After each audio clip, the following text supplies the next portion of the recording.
رش کی وجہ سے لوگ خانہ کعبہ کی اصلی عمارت کے علاوہ سڑک پر نماز پڑھتے ہیں، کیا یہ عمل ٹھیک ہے؟ عمل تو درست ہے، لیکن صفیں متصل ہونی چاہیے۔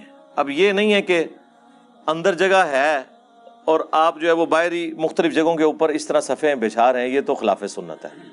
صف کا متصل ہونا ضروری ہے۔ بعض اوقات لوگ اپنا سفر بچانے کی خاطر بھی سڑک کے اوپر ہی صفیں ڈال دیتے ہیں۔ بھئی ادھر کرنے کیا گئے ہوئے ہو؟ اور مجھے نہیں سمجھ آتی کہ جاتے ہیں یہ لوگ حرمین شریف ہیں، نماز کا سلام پھرتے ہی ہوٹل میں آ جاتے ہیں واپس۔ ہوٹل میں آ کے کیا کرتے ہیں؟ ٹی وی لگا کے بیٹھ جاتے ہیں۔ 15 دن کے لیے وہاں گئے ہوئے ہو۔ حج اور عمرے والے کا کیا کام ہے کہ وہ ہوٹل میں آ کے بیٹھے؟ اسی تو چاہیے بھئی ایئر کنڈیشنڈ ہے مسجد، وہاں بیٹھے ذکر اذکار کرے۔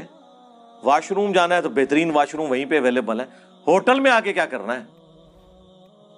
زیادہ کھانے کے لیے نکلنا ہے، وہ بھی حرمین کی وسینٹی میں پریمیسز کے اندر آپ کو بڑی سستی کھانے کی چیزیں جو بھی اس ریٹ کے اعتبار سے وہاں کے اعتبار سے ہیں، اب تو تھوڑی مہنگائی ہو گئی ہے، وہ مل جاتی ہیں۔ ہوٹل میں جا کے کیا لینا ہے؟ اس لیے میں کہتا ہوں کہ جو لوگ حج عمرے کے لیے جائیں ان کا ہوٹل دور ہی ہونا چاہیے، تاکہ ان کے دماغ میں خیال ہی نہ آئے واپس جانے کا۔ آپ فجر کے بعد چلے گئے ہوٹل میں، زور تک آرام کر لیا، زور کے بعد آئیں تو عشاء پڑھ کے جائیں۔ کیا کرنا ہے وہاں جا کے؟ ٹائم ضائع کرنا ہے؟ فوراً باہر نکلنے کی پڑی ہوئی ہوتی ہے۔ اللہ کے بندو، زندگی میں دوبارہ موقع ملے نہ ملے، آئے ہوئے ہو، بہترین فیسلٹی اویلیبل ہے، وہاں بیٹھو۔ جتنی بڑی زبانیں ہیں ان میں قرآن کے ترجمے اویلیبل ہیں وہاں پہ، ویسے تلاوت کرنی ہے تو قرآن حکیم اویلیبل ہے، اور نوافل پڑھ سکتے ہیں، ٹھنڈا پانی اویلیبل ہے، کوئی ایشو نہیں اندر بیٹھنے میں۔ پھر بھی لوگوں کو بھاگنے کی پڑی ہوتی ہے، تو اس لیے پھر وہ سڑک پہ ہی نمازیں پڑھیں گے نا جی۔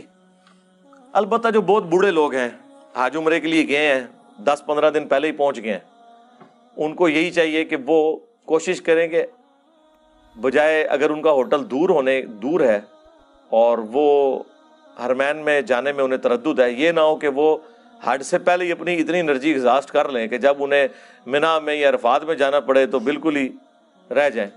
تو ان کے لیے یہی ہے کہ جس ہوٹل میں وہ ٹھہرے ہوئے ہیں، ہر ہوٹل کے اندر ایک ایک مسجد ہوتی ہے، یا ان محلوں میں مساجد لوکل موجود ہوتی ہیں، وہیں پہ نمازیں پڑھیں، تاکہ ایٹ لیسٹ جو بڑی ایکٹیویٹی ہے نا حج کی، اس کے لیے اپنی انرجی کو بچا کے رکھیں۔ میں بوڑھے لوگوں کی بات کر رہا ہوں، اور جب حج کر چکے ہیں تو پھر جتنا رسک لے سکتے ہیں لیں، لیکن اس سے پہلے رسک نہ لیں، کیونکہ کئی لوگ پھر چل کے پاؤں میں اتنی عادت نہیں ہوتی چلنے کی، پھر طواف پہ طواف اتنے زیادہ کر لیتے ہیں کہ پاؤں ان کے لیے پھر وہ یہ حالت ہو جاتی ہے کہ جب ایکٹیویٹی کرنے کا وقت آتا ہے اس وقت بالکل رہ گئے ہوتے ہیں۔ تو یہ بھی اس کو مینیج کرنے کی ضرورت ہے۔